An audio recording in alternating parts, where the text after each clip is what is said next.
Hello all, welcome to today's lecture. So, in today's lecture, we are going to move further and see how we can update a spreadsheet.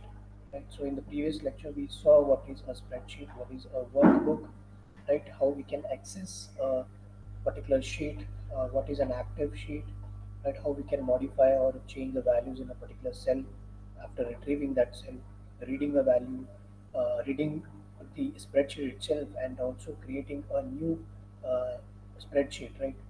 So in today's lecture, we are going to see how we can update a existing spreadsheet, right? So let's say we have a spreadsheet, we have some data into that spreadsheet, and we are going to use a program, a Python program, to automatically update the values present in that, different rows and columns of that spreadsheet, right? So let us say that we have this sample spreadsheet, right, which is related to the produce sales, right?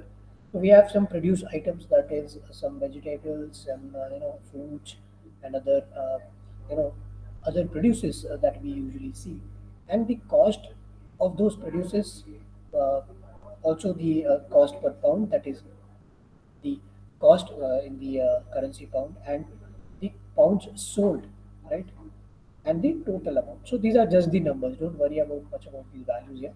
But let's say we have some data present in the inside the spreadsheet, and we want to change some value. That is nothing but updating the spreadsheet here. Right. So as you can see, the columns are named or labeled with some proper title. That is, let's say produce. We have produce, and under that the produce we have different types of produces. Then we have the title, that is cost per pound, pounds sold. Then lastly the total. And in the column A, you can see all the produces that we have, right? And for that respective produce, we have respective column which indicates their cost and other figures, right? So what we are going to do is how we are going to see how we are going to update the values here in the spreadsheet. So for that, what our program should be doing is, first of all, loop over all the rows, right? We have to loop over all the rows present inside that spreadsheet in order to understand that.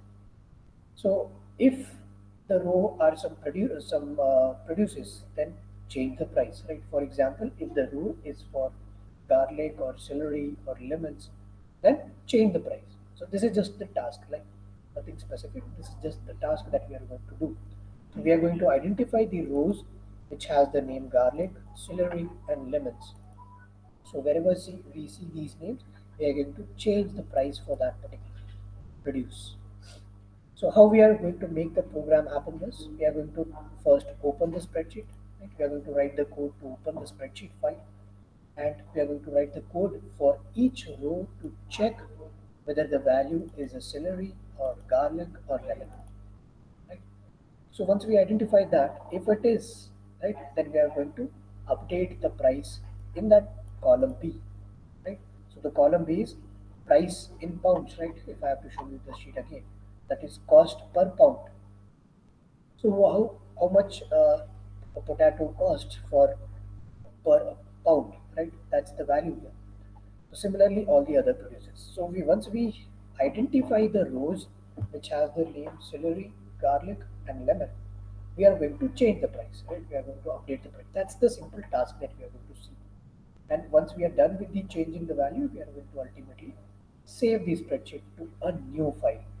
So we have to create a new file as well, right? So why we are creating? Of course, we are creating a new file so that we don't lose the old data, right?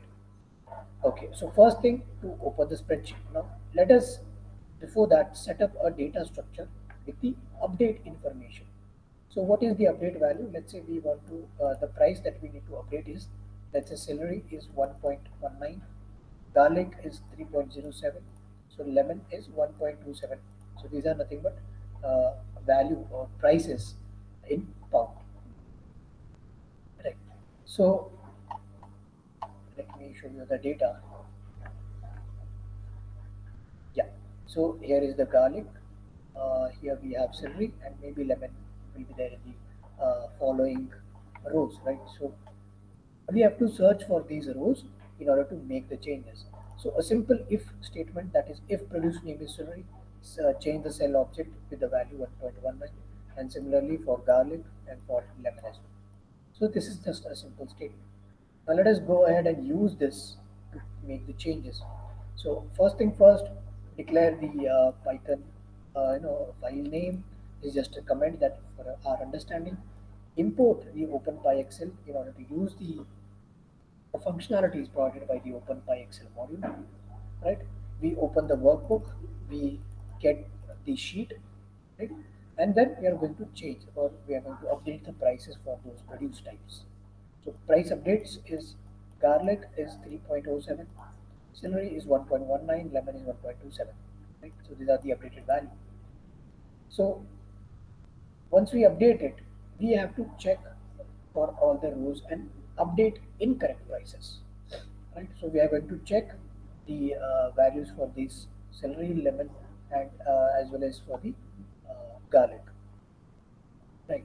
So once we identify that, let's say if produce in the price update, if the produce name is in the price update, then we are going to update the price, right? We are going to visit that particular cell using sheet.cell row number and column 2 value will be the updated price, right? And then ultimately we are going to save it. So that's all about the updating the value. So that will help us to make the changes or whatever the let's say incorrect prices to the corrected prices automatically using this program. So simply if you run this Python program, it will update that Excel document. You don't have to manually go and update. So this may sound initially that sir, why do we have to create a program for that when we can simply do it? But when you talk about a very larger database, where you have multiple sheets, multiple workbooks, and you have to change one single entity, even for one single entity, you may have to visit those workbooks and change wherever those particular entities are involved. So instead of that, we can simply write a program which can automatically do the task, right? So these programs will be helpful for the when we have huge database. So for simple task, it's better always to manually do it. But when we talk about larger database and automating the things, these programs will be handy.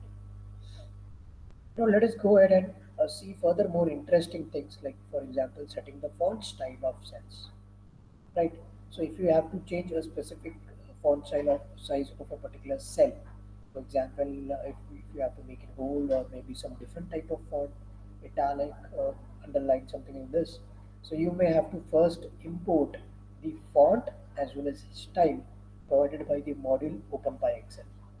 So for that, simple statement is from OpenPyXL.styles import font comma style. Right. So this will help you to make use of all the features for font as well as style provided by the module OpenPyXL. Right. So let's see how we can do it in the code. Import the OpenPyXL, right? And from OpenPyXL.style import font comma style as I've just mentioned, right? Open the workbook, open the sheet. Now once we have the sheet open, we are going to set up whatever the font, let's say italic 24 font. This is just the name that I have given. So let's say just I have to, I want the text, let's say that text is any value inside that cell to be of italic style and font size 24. So I'll set the font size as 24 and italic true, right?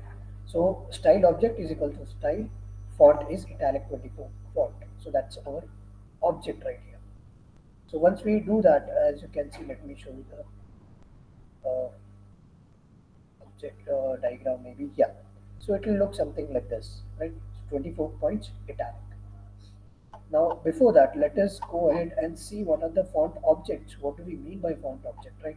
So we are using this font object that italic 24, right?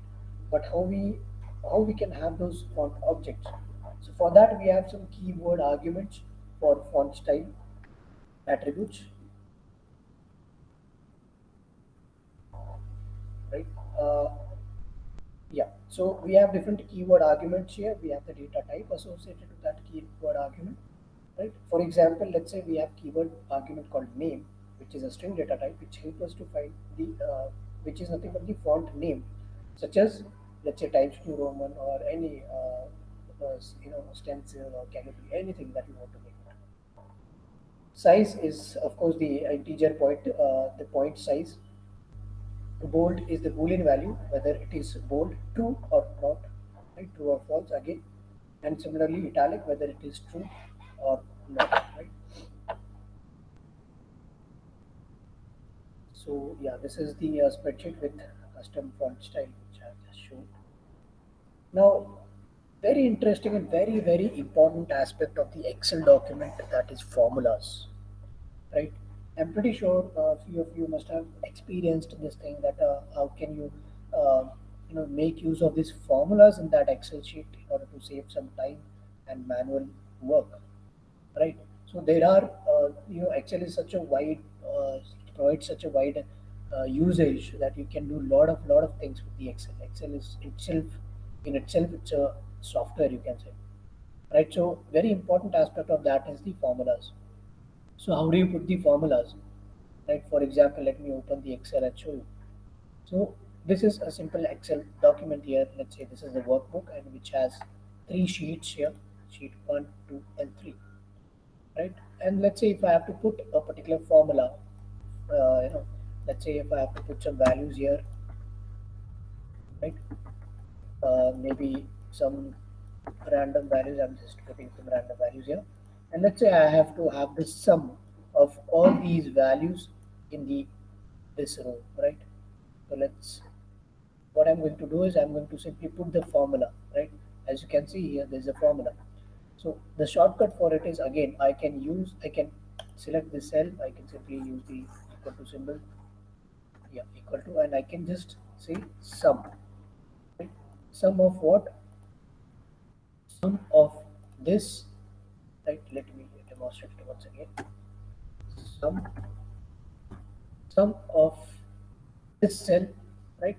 From this cell. So this cell is actually E4. So I'm going to put E4, right? Comma the last cell, that is our E13. So let's say E13 and close the bracket.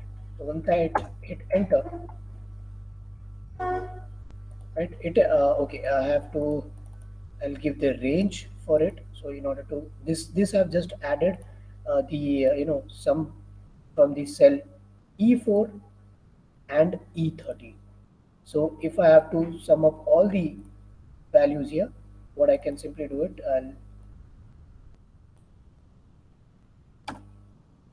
just remove this, select this E4 value, and till that I'm going to drag till E14, right?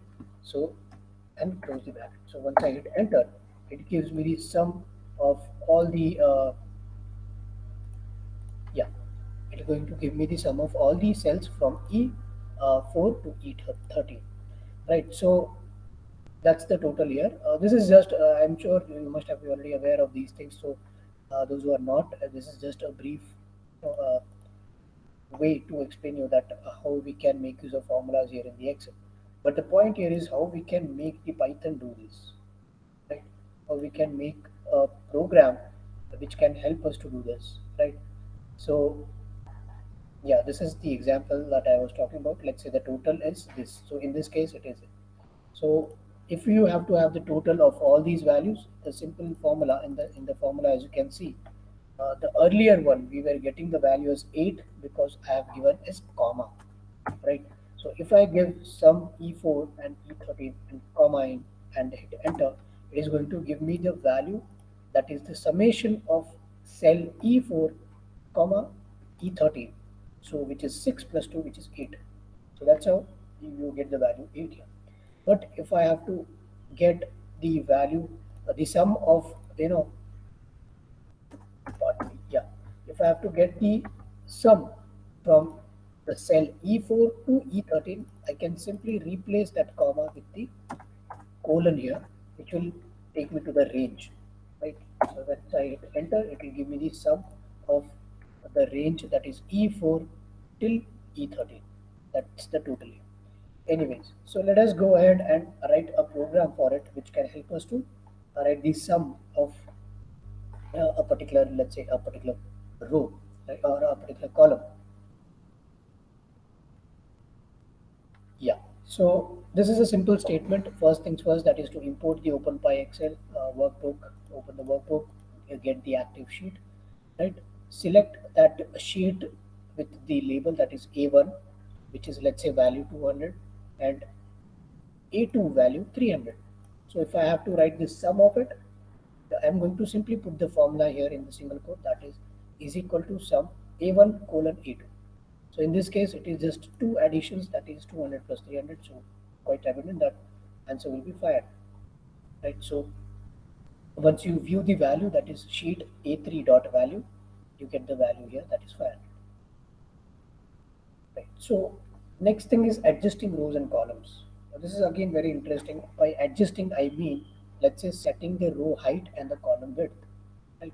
So adjusting the different cells, for example, merging different cells, or changing the size of a cell. As you can see here, all the cells are of similar size. So in case if I have to resize a particular cell, how do we do that?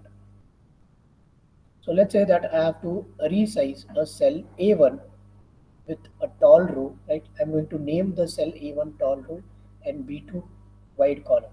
So basically what I'm doing is just for my understanding purpose, but the actual what changes that I'm going to do here is I'm going to set the cell B1, right? Cell B1, let's say cell B1 is this one, right? Cell B1 is this. So I'm going to set up a customized height and customized width for that cell B1. So let's say height is 70 and width is 20, right?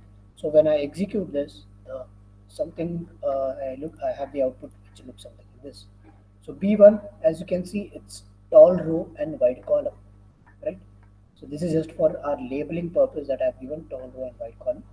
But actual modification that we wanted to do was the cell B1. So the row 1 and the column name B set to the larger height and the larger width. Okay, so merging and unmerging cells. So this is again very important. So for that we have inbuilt function again, that is sheet or merge cells, and the label of that cells, that let's say A1 till D3. So when I say merge cell from A1 to D3, these are actually 12 cells, right? How? So A1, B1, C1, and D1 will be one row, right, which has 4 cells. Similarly, A2, B2, C2, A2, B2, C2, and D2 will be again 4 cells. So that makes up 8 cells total. And ultimately, A3, B3, C3, and lastly the D3 will be the third row, which is again 4 cells. So that makes up total 12 cells. Right. So if I have to show you, yeah. So here it is, which is merged cells in a spreadsheet. So as you can see, this is one cell, second, third, fourth, and similarly fifth, sixth, seventh, eighth, ninth, 10th, 11th, and 12th. So all these 12 cells have been merged to combine together to form a one cell, single cell, right? And there's one more example which shows 2 cells merged together, right? Using the instruction sheet dot merge cells C5 colon D5, right? So this is C5, this is D5. How do we unmerge it? Simply again use the same formula, that is sheet dot unmerge, instead of merge, unmerge underscore cells, right? Which will unmerge the sheets. Now one more interesting thing to do with the sheets is to freeze panes. Right? By freeze panes, I mean freezing the column or rows, right? Which is nothing but our headers. So let's say I have this Excel document here, right? And the document is so big. This freeze panes is useful when you have huge data, right? When the Excel document is really very huge. So only then this one might be handy. But in case if there is very less data, then you won't have to much scroll down. So freeze pane will be of no use to, right? Freeze pane we use it when we have to freeze the data of some row or some column when we are scrolling down throughout the document, right? So let's say I have this data, this Excel document here, which I have some fruit names, cost of that particular fruit per pound, right? The pound sold and the total, right? So I want to have the row that is fruit, cost per pound, pounds sold, and total to be frozen, right? I want to freeze that, and I want to view the other remaining data, right? That is nothing but the names of the fruits as and when I scroll down the sheet. So as you can see, my first row, row one, is the name of the you can say the title of my table. If you have to see this is if this is a table, the title is in the row one, and followed by that from row two, I have all the names of the fruits.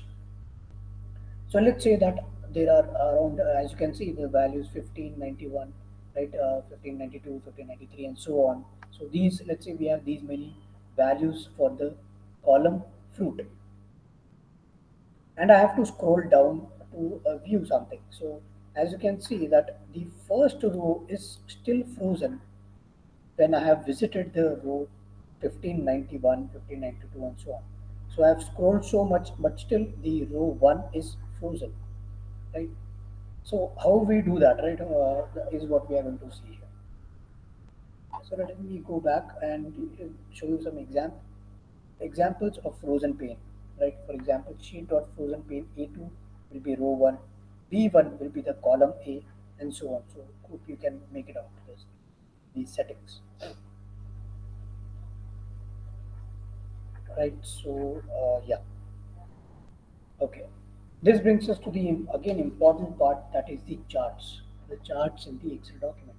Right, the charts are a very important part of the Excel document as well, right? You can plot some important statistics on some type of charts, let's say bar graph, right, the bar chart, or Venn diagram, and those things. So how do you do that? Right. So in order to make a chart, what we have to follow is we have to create a reference point, a reference object. Right, a reference object will be from a rectangular selection of cell. So if I have, let's say, let me delete this.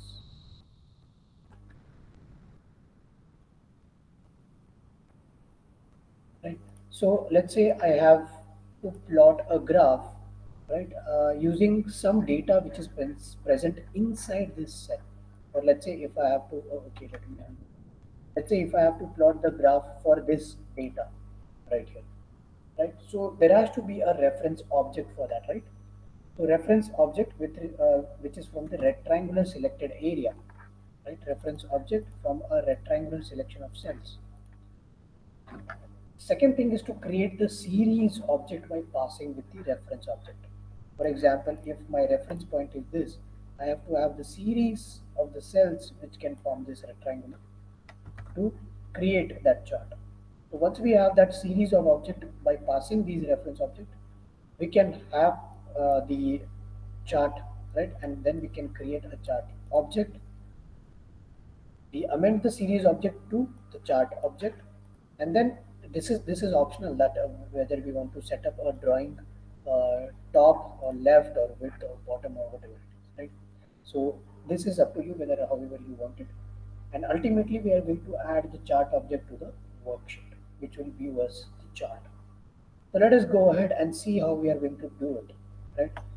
First thing is the worksheet object containing your chart data, right? You should have the worksheet which contains the data using which you are going to plot the chart, right? So how we are going to plot the chart? We are going to set up a tuple of two integers, right? Tuple of two integers representing the top left cell, and another tuple of two integers representing bottom right cell, right? So which will give us the complete rectangular selection of cells.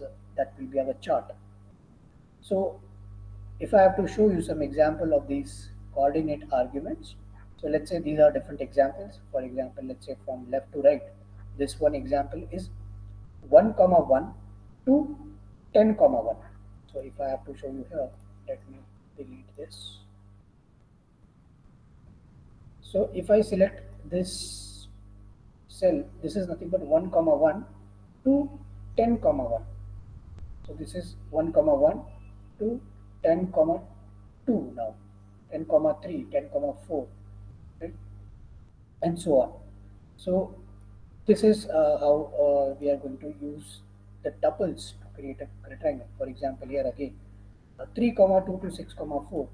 So if I have to say 3 comma 2 to 6 comma 4,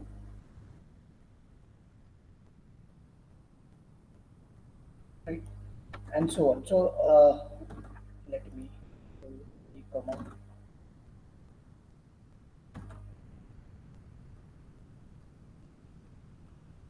Yeah.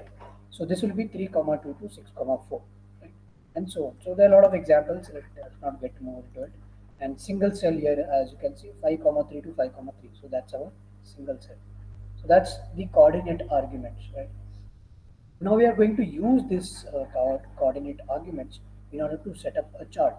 For example, let's say for the first one here, the first case, that is 1 comma 1 to 10 comma 1, let us plot a chart for it.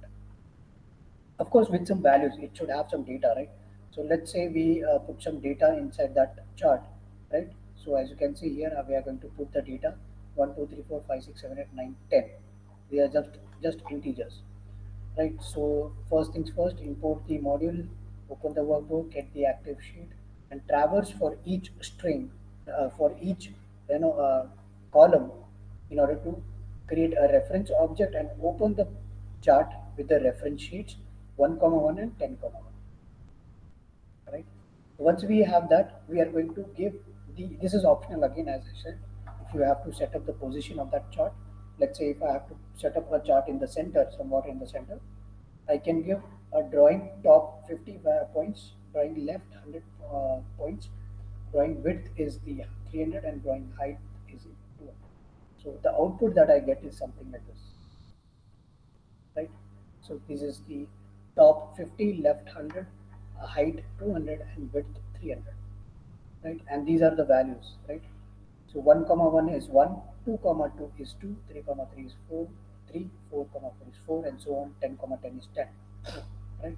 So this is the a simple bar graph of, let's say, the first series, right? So this is how a simple spreadsheet with a chart would look like. Right. So I hope these were interesting to understand, and hopefully, like you have got some more ideas to play with this Excel document in order to, you know, do some manual task getting converted into automated task using the Python program. Right. So with this, we should conclude today's lecture. Uh, we will move further in maybe in the next lecture with the subsequent topics. Right. So again, there are a lot of interesting topics. For example, dealing up with PDF, right? How we can deal up with PDF, and so on. So there are a lot of examples. So stay tuned for the further lectures. We shall meet in the next lecture. Thank you.